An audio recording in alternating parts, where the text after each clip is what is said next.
जादुई लहंगों की बारिश। बहुत समय पहले की बात है। रौनकपुर और रानीपुर नाम के दो नगर हुआ करते थे। दोनों नगर एक दूसरे के समीप ही था। रानीपुर नगर के लोग बहुत ही गरीब थे, वहीं रौनकपुर नगर के लोग बहुत ही अमीर थे। रौनकपुर में रहने वाले लोग अक्सर रानीपुर के लोगों का मजाक उड़ाया करते थे। रानीपुर में एक रानी नाम की लड़की रहती थी। वह दिखने में बहुत ही खूबसूरत थी। गांव के सभी लोग उसकी खूबसूरती की प्रशंसा किया करते थे। तभी एक दिन दोनों नगरों के बीच मैदान में मेला लगा। रानी अपने कुछ सहेलियों के साथ मेला घूमने जाती है और वह घूमते घूमते एक लहंगे की दुकान पर पहुंचती है और अपनी सहेलियों से बोलती है, अरे राधा, देखो कितनी सुंदर सुंदर और प्यारे प्यारे लहंगे हैं। जब मेरे पास बहुत सारे पैसे होंगे ना, तो मैं एक बहुत सुंदर सा लहंगा खरीदूंगी।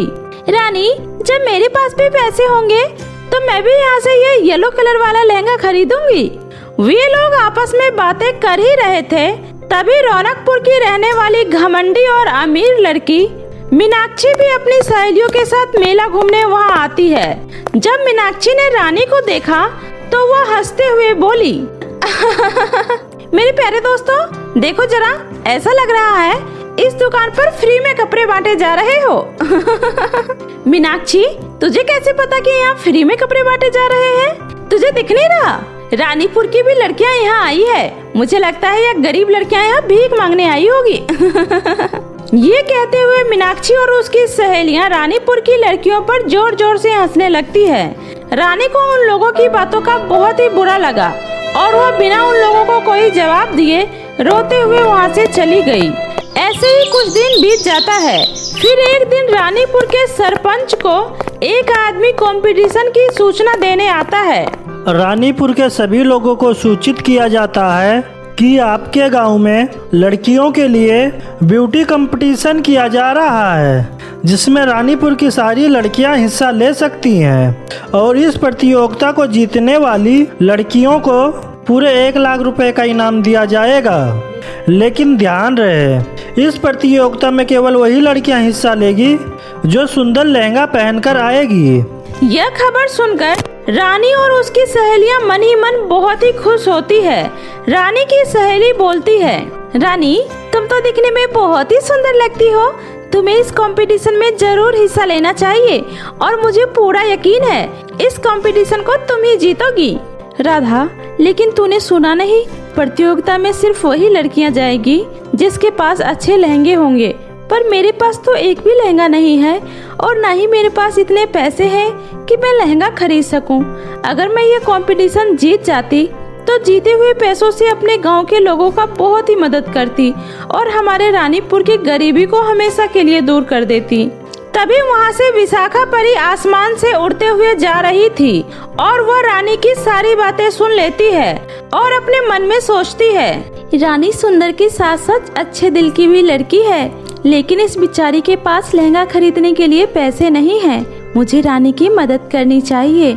ऐसा कहकर विशाखा परी एक बूढ़ी अम्मा का वेश बनाकर रानी के पास जाती है और रानी से बोलती है, बेटी, मैं तुम्हारी सारी परेशानी सुन ली हूँ। तुम प्रतियोगिता में हिस्सा लेना चाहती हो ना, और प्रतियोगिता जीतना भी चाहती हो ना, और इनाम के मिले हुए पैसों से अपने गांव वालों का मदद करना चाहती हो ना। बेटी, तुम्हारी सोच बहुत ही अच्छी है। ये तो आपने बिल्कुल सही कहा अम्मा, पर इस प्रतियोगिता में हिस्सा लेने के लिए मेरे पास लहंगा ही नहीं है, इसलिए मैं इस प्रतियोगिता में हिस्सा नहीं ले सकती। बेटी, तुम इस प्रतियोगिता में हिस्सा लो, मैं तुम्हारी मदद करूंगी। तुम कल सुबह जल्दी उठकर पास वाले नदी किनारे जाकर मन ही मन लहंगे के बारे में सोचना और आसमान की तरफ ध्यान लगाकर देखना। तुम्हारी सारी परेशानी दूर हो जाएगी बेटी। इतना बोलकर वह बूढ़ी अम्मा वहाँ से चली जाती है। तभी रानी की सहेली रानी से बोलती है, रानी, ये बूढ़ी अम्मा क्या क्या कर गई? मुझे तो कुछ भी समझ में नहीं आया। अरे मेरी प्यारी सहेलियों, एक बार इस बूढ़ी अम्मा की बात मानकर देख लेते हैं। क्या पता यह बूढ़ी अम्मा सही कह रही हो और वहाँ कुछ ऐसा चमत्कार हो जाए। फिर अगले दिन सुबह होते ही रानी अपनी सहेलियों के साथ बूढ़ी अम्मा के कहे अनुसार नदी किनारे जाकर लहंगे के बारे में सोचते हुए आसमान की तरफ देखने लगती है। तभी कुछ देर इंतजार करने के बाद वहाँ लहंगों की बारिश होने लगती है। यह देखकर रानी और उसकी सहेलियां खुशी से झूम उठती है। तभी रानी अपनी सहेलियों से बोलती है, अरे मेरी प्यारी सहेलियां, मुझे लगता है भगवान ने हमारी सुन ली। अब मैं इस प्रतियोगिता में जरूर से हिस्सा लूंगी। एक हफ्ते बाद प्रतियोगिता वाला दिन भी आ जाता है। रानी उस जादुई लहंगे को पहनकर प्रतियोगिता में जाती है। रानी उस लहंगे में इतनी खूबसूरत लग रही थी कि सबकी नजर रानी पर ही थी और अंत में रानी ही इस प्रतियोगिता को जीतती है और इनाम के रूप में रानी को पूरे 1 लाख रुपए मिल जाते हैं। रानी उस पैसों को लेकर अपनी सहेलियों के साथ मिलकर रानीपुर के गरीब लोगों का मदद करने लगती है। यह देखकर विशाखा परी बहुत ही खुश होती है और मन में सोचती है, रानी कितनी अच्छी दिल की लड़की है। इतने पैसे मिलने के बाद भी रानी के मन में जरा भी लालच नहीं आया और वह इन पैसों से गरीब लोगों की मदद कर रही है। लेकिन कुछ दिनों बाद इनाम में मिले हुए पैसे तो खत्म हो जाएंगे, फिर ये लोगों की मदद कैसे करेगी? मुझे इसके लिए भी कुछ न कुछ करना ही होगा। ऐसा सोचकर विशाखा परी ने अपनी जादुई छड़ी से रानी के लहंगे को जादुई लहंगे में बदल दिया। फिर जब एक दिन रानी के पास सारे पैसे खत्म हो जाते हैं, तभी रानी कमरे में उदास बैठकर सोच रही होती है कि अब वह आगे से गरीब लोगों की मदद कैसे करेगी। तभी जादुई लहंगे में से आवाज आती है, रानी बेटी, तुम उदास मत हो। तुम मुझसे जो भी मांगोगी मैं तुम्हें वो सब दूंगी। जादुई लहंगे की आवाज सुनकर रानी के उदास चेहरे पर मुस्कान छा जाती है और वह जादुई लहंगे से खूब सारे पैसे मांगती है और उस लहंगे की मदद से फिर से गरीब लोगों की मदद करने लगती है। कुछ दिनों बाद जब यह खबर मीनाक्षी को पता चलती है, तब वो सोचने लगती है, उस रानी की बच्ची का तो अब तक सारे पैसे खत्म हो जाने चाहिए थे। आखिरकार इसके पास इतने सारे पैसे आ कहां से रहे हैं? जरूर दाल में कुछ न कुछ तो काला है। मुझे इस बात का पता तो लगाना ही पड़ेगा। अगले दिन मीनाक्षी रानी से माफी मांगने के बहाने रानी के घर जाती है और रानी से बोलती है, रानी, मुझे मेरी गलती का एहसास हो गया है। मुझे माफ कर दो रानी। अब मैं तुमसे दोस्ती करना चाहती हूँ और तुम्हारे साथ मिलकर गरीब और जरूरतमंद लोगों की मदद भी करना चाहती हूँ। पर रानी, मेरे पास तुम्हारे जितने पैसे नहीं हैं। क्या तुम मुझे कुछ पैसे उधार दे सकती हो? मीनाक्षी की बातों में आकर भोली भाली रानी जादुई लहंगे के बारे में सारी बातें मीनाक्षी को बता देती है। ये सारी बातें सुनकर मीनाक्षी मन ही मन सोचती है, अच्छा तो ये सब इस जादुई लहंगे का कमाल है और इस जादुई लहंगे के कमाल से यह महारानी बनी फिर रही है। कल मैं भी नदी के किनारे जाकर लहंगे के बारे में सोचूंगी, फिर मुझे भी जादुई लहंगा मिल जाएगा और फिर मैं दुनिया की सबसे अमीर लड़की बन जाऊंगी। यह सोचते हुए मीनाक्षी वहाँ से अपने घर चली जाती है और अगले दिन सुबह होते ही अपनी सहेलियों के साथ उसी नदी के किनारे जा पहुँचती है और नदी के किनारे खड़ी होकर आसमान की तरफ देखते हुए लहंगों के बारे में सोचने लगती है। कुछ देर इंतजार करने के बाद लहंगों की बारिश होने के बजाय लाल रंग की बारिश होने लगती है और उस बारिश में भीगने की वजह से मीनाक्षी और उसकी सहेलियों का शरीर कोयले की जैसा काला और उनके सर से सारे बाल गायब हो जाते हैं। तभी मीनाक्षी रोते हुए बोलती है, अरे ये सब कैसे हो गया? मेरा शरीर इतना काला कैसे हो गया और मेरे सर के बाल कहाँ गायब हो गए? तभी वहाँ पर विशाखा परी प्रकट होती है और बोलती है, तुम्हें क्या लगा तुम जैसी लालची और घमंडी लड़की को जादुई लहंगा मिलेगा? तुम्हें अपनी अमीरी पर बहुत ही घमंड है ना? तुम गरीब लोगों की मदद करने की बजाय उन लोगों का बहुत मजाक उड़ाती हो ना और उनका दिल भी दुखाती हो। अब सदा काली कलूटी और गंजी बनकर रहना तुम्हारी कर्मों की यही सजा है। मीनाक्षी और उसकी सहेलियां विशाखा परी से माफी मांगती है, लेकिन विशाखा परी उनकी एक नहीं सुनती है और वहां से चली जाती है। मीनाक्षी और उसकी सहेलियों को अपना चेहरा और सर छुपाकर रोते हुए वहां से अपने घर जाना पड़ता है। वहीं दूसरी तरफ रानी जादुई लहंगे की मदद से रानीपुर के लोगों का खूब मदद करती है और रानीपुर को भी रौनकपुर की तरह अमीर नगर में बदल देती है। तो दोस्तों, हमें कभी भी गरीब लोगों का मजाक नहीं उड़ाना चाहिए, बल्कि जितना हो सके हमें उनकी मदद करनी चाहिए। सौतेली माँ और जादुई पाउडर का जादू। कटिहार के एक छोटे से गांव में निधि अपनी सौतेली माँ कनिका के साथ रहती थी। कनिका अपनी सौतेली बेटी निधि से बहुत ही ज्यादा प्यार करती थी। निधि जब 1 साल की थी तभी उसकी माँ का देहांत हो गया था, जिसके बाद घनश्याम ने अपनी बेटी निधि के देखरेख के लिए कनिका से दूसरी शादी कर लिया था। कनिका ने बड़े ही लाड प्यार से निधि का पालन पोषण किया। माँ देखो, मेरे 12वीं का रिजल्ट आ गया, मैं पास हो गई माँ। शाबाश मेरी बच्ची, ये लो जल्दी से मुंह मीठा करो। अब कोई जरूरत नहीं है मोटी मोटी किताबों में दिन गुजारने की, बहुत हो गई पढ़ाई लिखाई। अब तो मेरी बेटी बस मेरे पास रहेगी। जिंदगी भर क्या अपनी बेटी को अपने पास बिठा कर रखोगी? अरे बेटियां तो पराया धन होती हैं, इन्हें एक दिन अपना घर छोड़कर जाना ही पड़ता है। आप तो बस यही चाहते हैं कि मेरी बेटी मेरे पास ना रहे। एक तो आपने मेरे मना करने के बावजूद भी इसे मुझसे दूर शहर पढ़ने के लिए भेज दिया। अब जब पढ़ाई पूरी हो गई तब आप इसे पराया घर भेज दो। सही है, मेरा तो जैसे कोई हक ही नहीं है अपनी बेटी पर। अरे भाग्यवान, नाराज क्यों होती हो?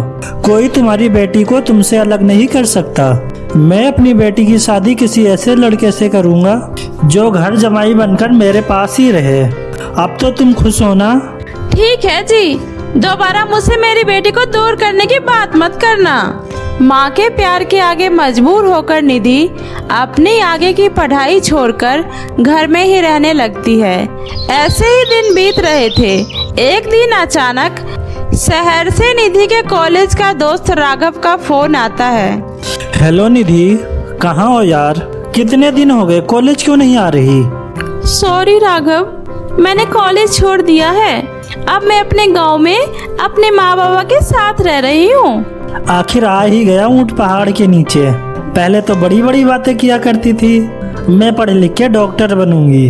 अब मोहतरमा घर में बैठकर खाना बना रही है। शट अप राघव, मेरे लिए मेरे माँ बाबा के प्यार से बढ़कर कुछ नहीं है।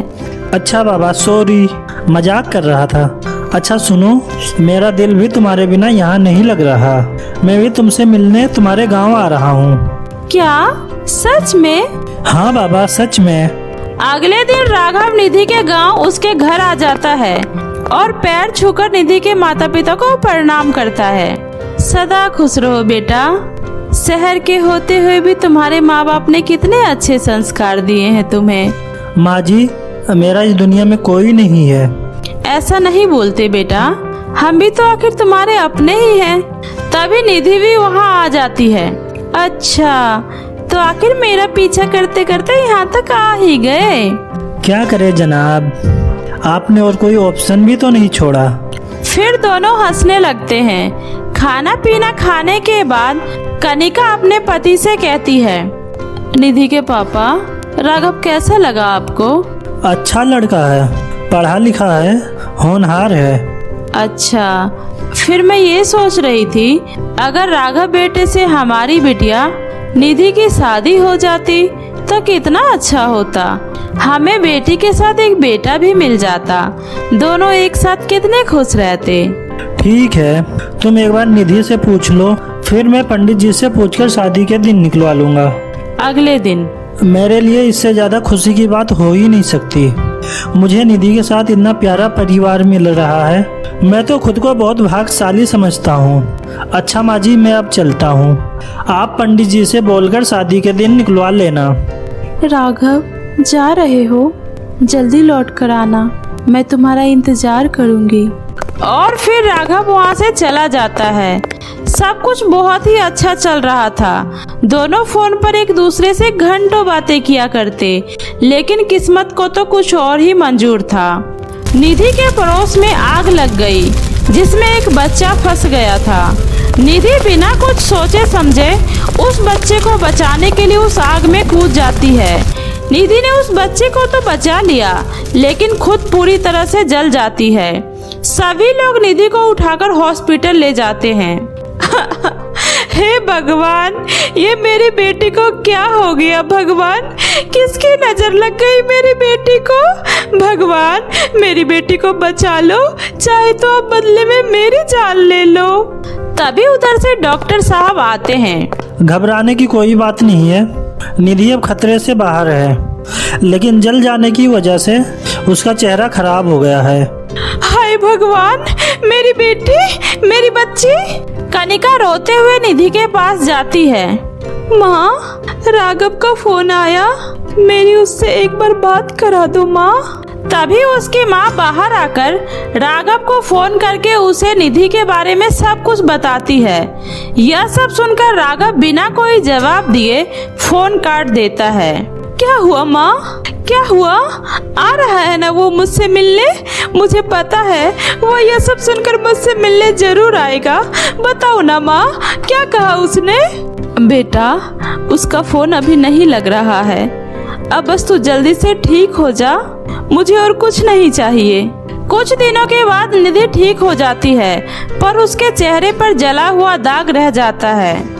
घर आने के बाद निधि लगातार राघव को फोन करती है, लेकिन वह उसके फोन का कोई जवाब नहीं देता है। फिर एक दिन उसके फोन पर एक मैसेज आता है।